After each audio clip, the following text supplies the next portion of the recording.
मैनपुरी में रिटायर्ड फौजी के घर हुई चोरी। रिटायर्ड फौजी के घर चोरी की खबर मैनपुरी से सामने आई है। खबर मैनपुरी से है, जहां रिटायर्ड फौजी के घर चोरी की बड़ी वारदात को अंजाम दिया गया। चोरों ने नकाब लगाकर करोड़ों की चोरी की घटना को अंजाम दिया है। तो चोरी की बड़ी वारदात को अंजाम दिया गया। घर में रखे कैश और आभूषण पर चोरों ने किया हाथ साफ। चोरी की घटना से क्षेत्र में हड़कंप मच गया है। तो चोरी की घटना से क्षेत्र में हड़कंप भी मच गया है। इसके साथ ही पुलिस चोरों की तलाश में भी लगातार जुटी हुई है। रिटायर्ड अफसर के घर ये चोरी की वारदात हुई है, जिससे क्षेत्र में हड़कंप मच गया। थाना कोतवाली का ये पूरा मामला बताया गया, जहां रिटायर्ड फौजी के घर चोरी की वारदात को अंजाम दिया गया है।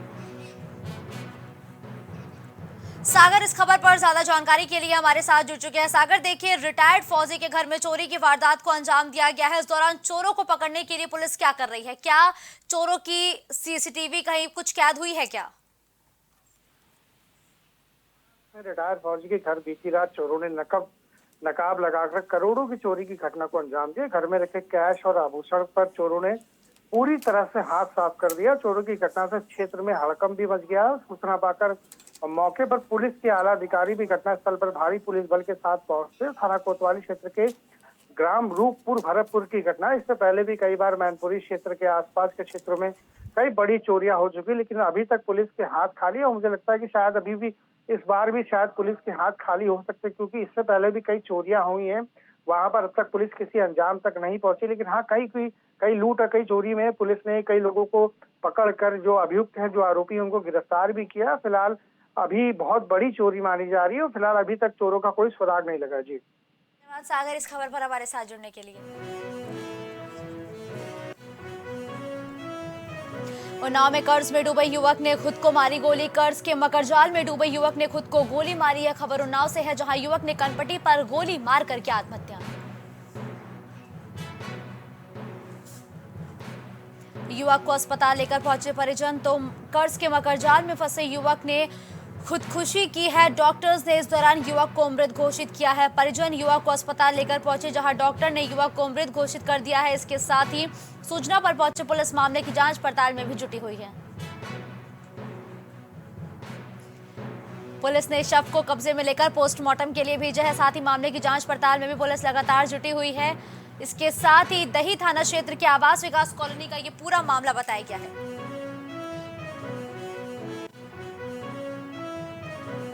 तो शहर के मुख्य चौराहों का हाल बेहाल हो चुका है और ये तस्वीर प्रदेश की राजधानी लखनऊ से है, जहां गड्ढा मुक्त अभियान की पोल खोलती हुई ये तस्वीरें एक बार फिर से लखनऊ से सामने आई है, जहां सड़कों के हाल बेहाल है, चौराहों का हाल बेहाल हो चुका है। सालों से खुला पड़ा है मेन सड़क का नाला, लेकिन उसके बावजूद भी जिम्मेदारान अधिकारियों की इस पर नजर नहीं पड़ी। टेढ़ी पुलिया चौराहे से जानकी प्लाजा सर्विस वाली रोड बुरी तरीके से क्षतिग्रस्त हो चुकी है। चौराहे से मुड़ते ही खुला है बड़ा नाला और सड़कें भी जर्जर हालत में बताई गई हैं।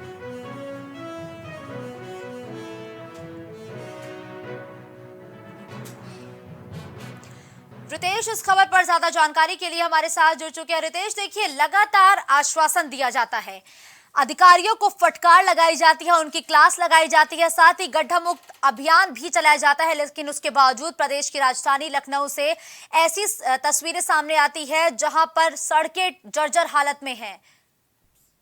देखिए मुस्कान, सबसे बड़ी बात यह है कि मुख्यमंत्री योगी आदित्यनाथ के जो सपने हैं, उन सपनों को जो अधिकारी हैं उनके वो खुद पलीता लगा रहे हैं, क्योंकि जिस तरीके से उन्होंने साफ तौर पर यह कह दिया था कि जितने भी गड्ढा युक्त सड़कें हैं उनको दीपावली से पहले गड्ढा मुक्त किया जाएगा, लेकिन लखनऊ का बड़ा बिजी चौराहा कहा जाता है, टेढ़ी पुलिया चौराहा है और ये सर्विस लेन जानकी प्लाजा की तरफ जो रोड आता है, उस रोड पर एकदम टर्न में ही एक बड़ा नाला खुला हुआ है और इसमें कूड़ा की भरान लगातार हो रही है और इसमें कई राहगीर आकर के चोटिल भी हो चुके हैं। अगर गणना की जाए, अगर जोड़ा जाए तो अब तक सैकड़ों राहगीर इसमें गिर चुके हैं, जिनके पैरों में प्लास्टर चढ़ चुका है। तो ऐसे में उत्तर प्रदेश के मुख्यमंत्री के मंसूबों को पानी फेरते हुए उनके अधिकारी लगातार इस तरीके के कृत्य कर रहे हैं। तो ऐसे में नगर निगम भी कहीं ना कहीं मुंह मोड़े बैठा हुआ है। अभी देखना होगा कि आखिर इस पर कार्रवाई कौन सा विभाग करता है, नगर निगम करता है या पीडब्ल्यूडी डिपार्टमेंट। धन्यवाद रितेश इस खबर पर हमारे साथ जुड़ने के लिए। लखनऊ में एमपी चुनाव में सपा ने 2 और प्रत्याशी उतारे तो एमपी चुनाव में समाजवादी पार्टी ने 2 और प्रत्याशियों को चुनावी मैदान में उतारा है। चुरहट विधानसभा से राजेंद्र पटेल सपा के प्रत्याशी बनाए गए हैं तो 2 और प्रत्याशियों की सूची सपा ने जारी की है, जहां चंदरा विधानसभा से पुष्पेंद्र अहिरवार को समाजवादी पार्टी ने चुनावी मैदान में उतारा है। तो एमपी चुनाव के लिए समाजवादी पार्टी लगातार सक्रिय हो चुकी है। इसी कड़ी में 2 और प्रत्याशियों की घोषणा समाजवादी पार्टी ने की है। लखनऊ में लोगों से ठगी करने वाला ठग हुआ सक्रिय, तो लोगों से ठगी करने वाला ठग एक बार फिर से सक्रिय हो चुका है। चंचल सिंह नाम का ठग लोगों को बनाता है अपना शिकार। तो ये चंचल सिंह की तस्वीरें हैं जो लगातार लोगों को ठगी का शिकार बना रहे। गांव से राजधानी पहुंचे सीधे साधे लोगों से ये युवक ठगी करता है। नौकरी लगाने के नाम पर लोगों से पैसे भी ऐंठता है और ये चंचल सिंह एक बार फिर से सक्रिय हो चुका है, जहां फर्जी एटीएम कार्ड के जरिए लोगों के साथ ये युवक फ्रॉड करता है, जिसकी तलाश भी लगातार अब जारी है।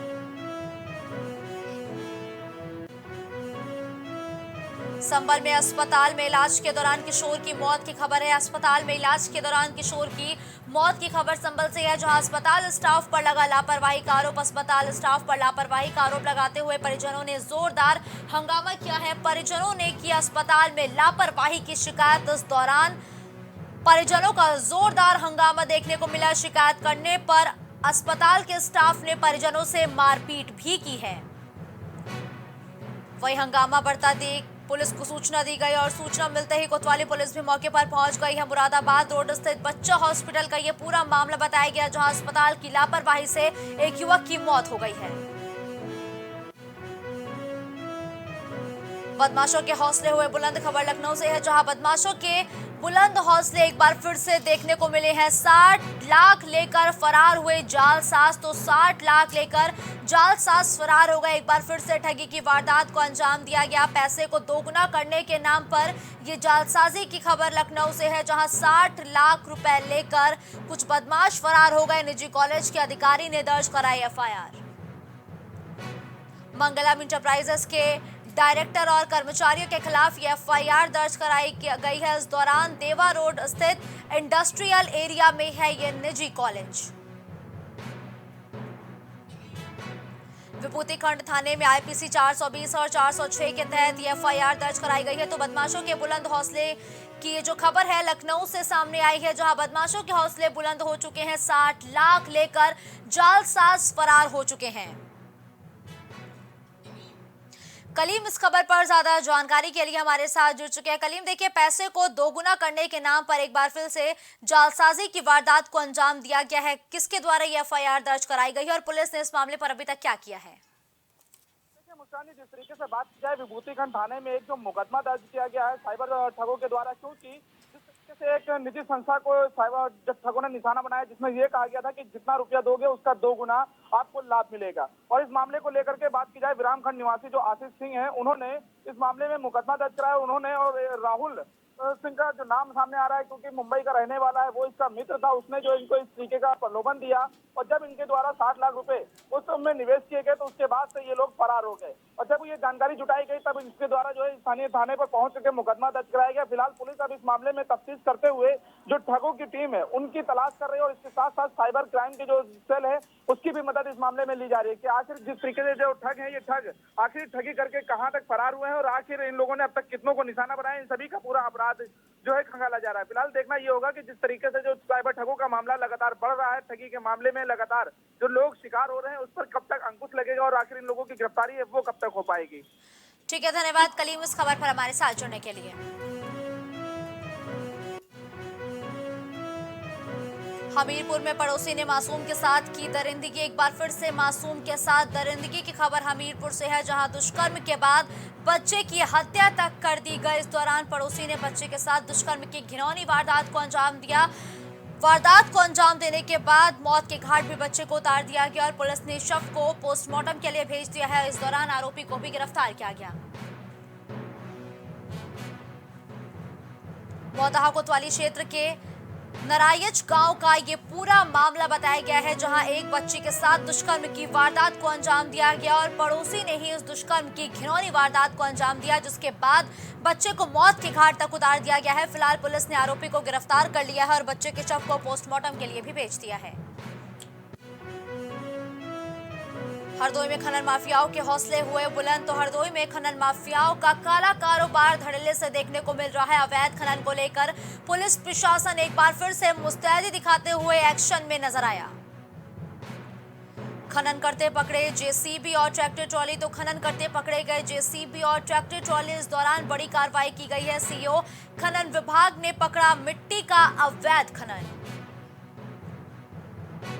शाहबाद कोतवाली के पास हो रहा था यह अवैध खनन, जिसको अब पुलिस ने अपने कब्जे में ले लिया है। खनन माफियाओं के हौसले बुलंद करती हुई ये तस्वीरें हैं, जिस पर खनन विभाग का एक बड़ा एक्शन देखने को मिला है।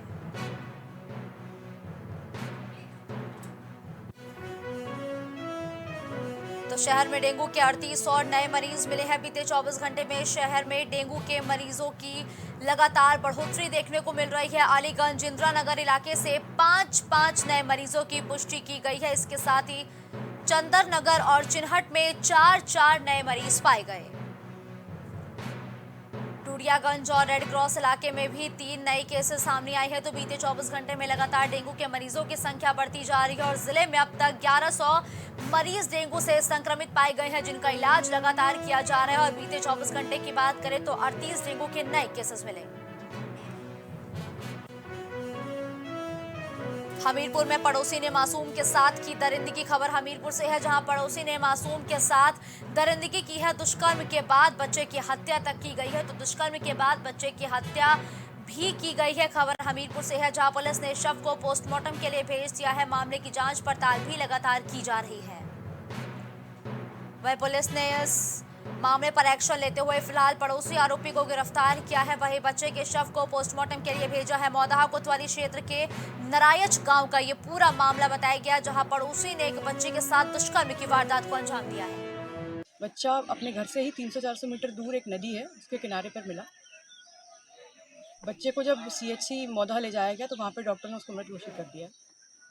बच्चे का बॉडी पे प्रथम दृष्टया ऐसी कोई चोट नज़र नहीं आ रही है जिनसे कि मौत का कारण स्पष्ट बताया जाए, परंतु पोस्टमार्टम कराया जा रहा है और पोस्टमार्टम भी डॉक्टर्स के पैनल के द्वारा विद वीडियोग्राफी कराया जाएगा।